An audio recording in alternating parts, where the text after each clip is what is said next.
हाय दोस्तों, मैं VCCP by BK YouTube channel से विमल कुमार, मैं आपके लिए UGC नेट JRF इतिहास के सभी प्रश्नों के सिलसिला को लेकर आया हूं, जिसमें कि सबसे पहले जो UGC नेट में क्वेश्चन पूछा जाता है उसी के तौर तरीका को लेकर के प्रत्येक दिन प्रत्येक वीडियो में उपलब्ध कराता हूं, जिसमें कि एक या दो क्वेश्चन प्रत्येक दिन जो पीछे पूछा गया है उसके चर्चा करता हूं। जिसमें कि आज जो क्वेश्चन है सूची 1 को सूची 2 से सुमेलित कीजिए तथा दिए गए कूट की सहायता से उत्तर दीजिए। अब सूची 1 है और सूची 2 है। सूची 1 है जूनागढ़ अभिलेख है, जो कि किसके शासनकाल में लिखा गया है। सूची 2 में है फिर लोह स्तंभ अभिलेख है, बांसखेड़ा अभिलेख है, ऐहोल अभिलेख है। अगर इसमें देखा जाए तो ये जूनागढ़ अभिलेख जो है किसके शासनकाल में है। सबसे पहले चलते हैं, जूनागढ़ अभिलेख पुष्यगुप्त के शासनकाल में है। फिर इसके बाद लोह स्तंभ अभिलेख जो है चंद्रगुप्त द्वितीय के शासनकाल का है। फिर इसके बाद क्या है, बांसखेड़ा अभिलेख हर्षवर्धन के शासनकाल का है। ऐहोल अभिलेख पुलकेशिन द्वितीय के शासनकाल का है। फिर इस तरह से मेरा कूट जो बन रहा है, कूट बन रहा है A का 2, B का 3, उसके बाद C का 1, D का 4, तो 3 2 1 4 A नंबर कूट बन रहा।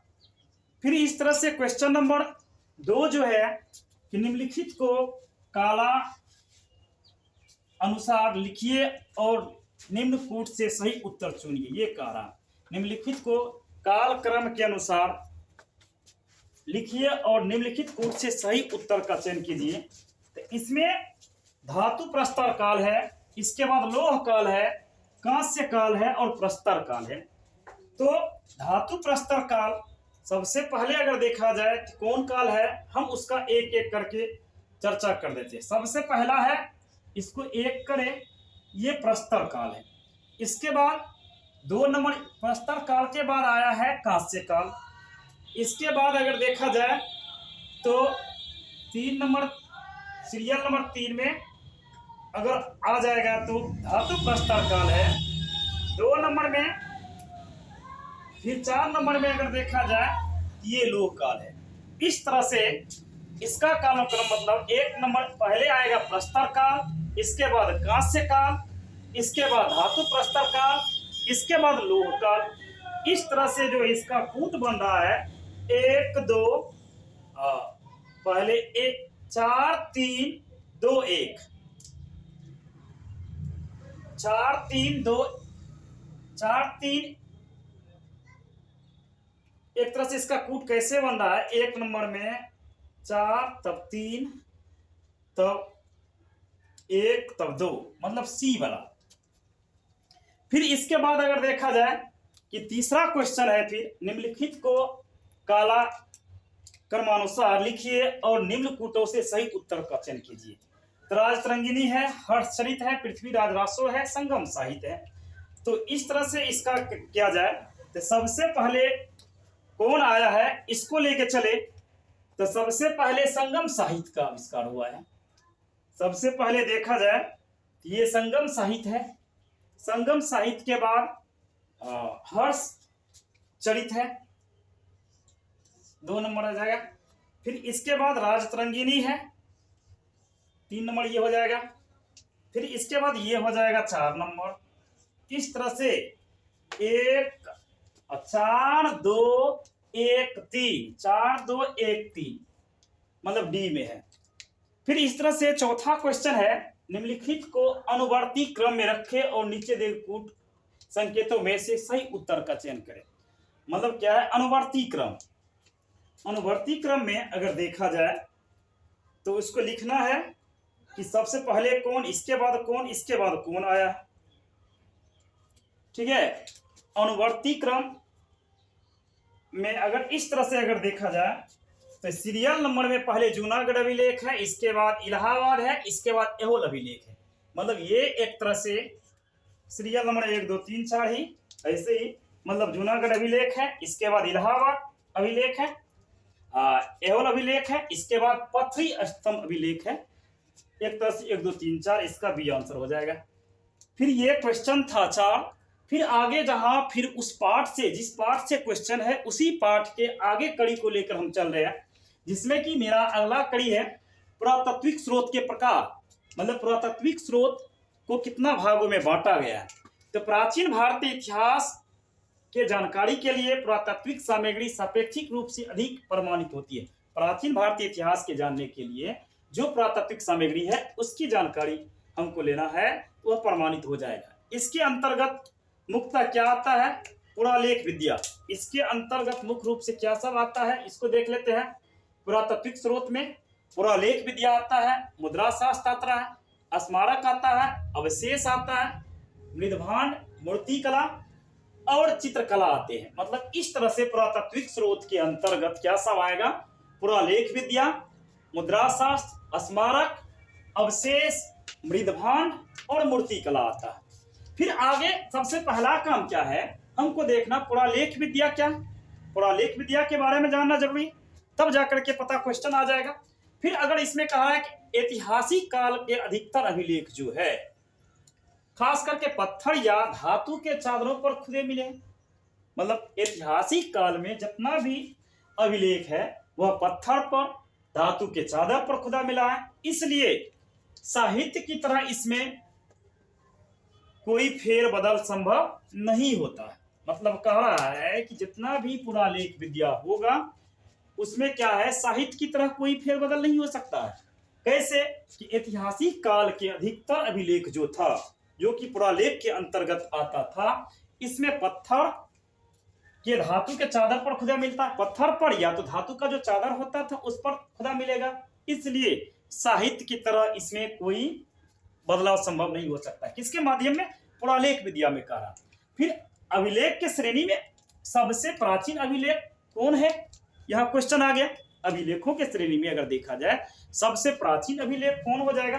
अभिलेखों की श्रेणी में अगर देखा जाए, मेरा यह कुछ टॉपिक है, अभिलेखों की श्रेणी में सबसे प्राचीन अभिलेख सम्राट अशोक का है।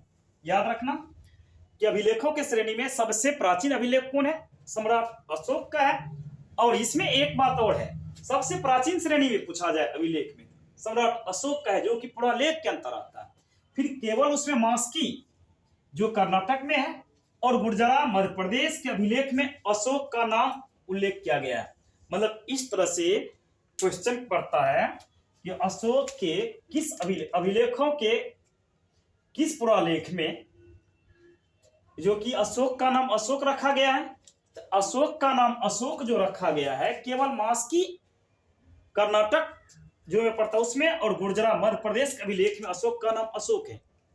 मतलब अशोक का नाम अशोक जो है मास्की कर्नाटक और गुर्जरा मध्य प्रदेश के अभिलेख में उल्लेख मिलता है। मास्की कर्नाटक में है और गुर्जरा कहां पर, मध्य प्रदेश में। इसमें जो अभिलेख किया गया जो कि पत्थर का लिखा हुआ अभिलेख था, जिसमें अशोक का नाम अशोक है। फिर जबकि अन्य अभिलेख में उसे देवान प्रियदर्शी कहा गया। मतलब मास्की और गुर्जरा अभिलेख को छोड़ दिया जाए, अशोक का नाम अशोक नहीं बल्कि क्या रखा, देवान प्रियदर्शी कहा गया है अशोक। फिर अशोक के अधिकांश अभिलेख जो है किस लिपि में लिखा गया, अशोक का सबसे ज्यादा अभिलेख जो लिखा गया है ब्राह्मी लिपि में लिखी गई है। अशोक के अधिकतर अभिलेख ब्राह्मी लिपि में लिखी गई है। लेकिन उसमें कुछ है कि तथापि अगर देखा जाए उत्तर पश्चिम भारत में मिले लिपि खरोष्ठी लिपि में लिखी गई है। मतलब अशोक के अधिकांश अभिलेख ब्राह्मी लिपि में है। इसके बाद उत्तर पश्चिम भारत में मिला लिपि जो है किस लिपि में है, खरोष्ठी लिपि में है। फिर अशोक के बाद के अभिलेख की सुविधा की दृष्टि से देखा जाए उसको दो भाग में बांट देते हैं। मतलब अशोक के बाद का जो अभिलेख है, अगर उसको सुविधा की दृष्टि से दो भाग में हम बांट देते हैं। एक राजकीय अभिलेख है, दूसरा निजी अभिलेख है। मतलब राजकीय अभिलेख जो कि राजकाज के शासनकाल में या कवियों के द्वारा लिखी जाती है, वैसे अभिलेख के अंतर्गत आता है। मतलब राजकीय अभिलेख में क्या होता है कि यह अभिलेख या तो राजकवियों के द्वारा लिखी गई होता है, प्रस्तियां होता है, या भूमि अदनों पत्रों का सबसे सुंदर नमूना होता है। मतलब कह रहा है कि राजकीय अभिलेख का चर्चा किया जाए, राजकीय अभिलेख जो लिखा जाता है राजकवियों के द्वारा लिखी गई प्रस्तियां है, या भूमि अनुदान पत्र प्रस्तियों का सबसे सुंदर उदाहरण समुद्रगुप्त की प्रयाग प्रस्तुति है।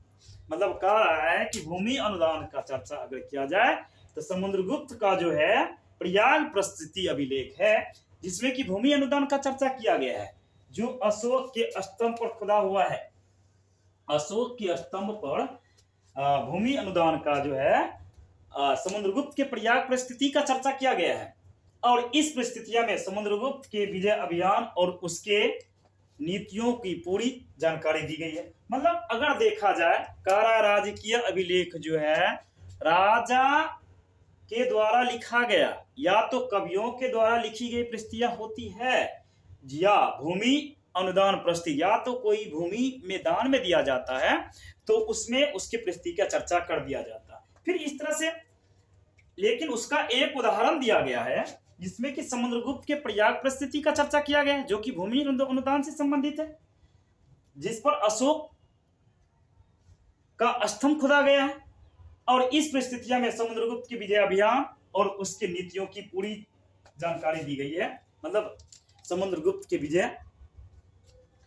के प्रयाग प्रस्तुति अभिलेख में इस तरह से। फिर आगे और कुछ है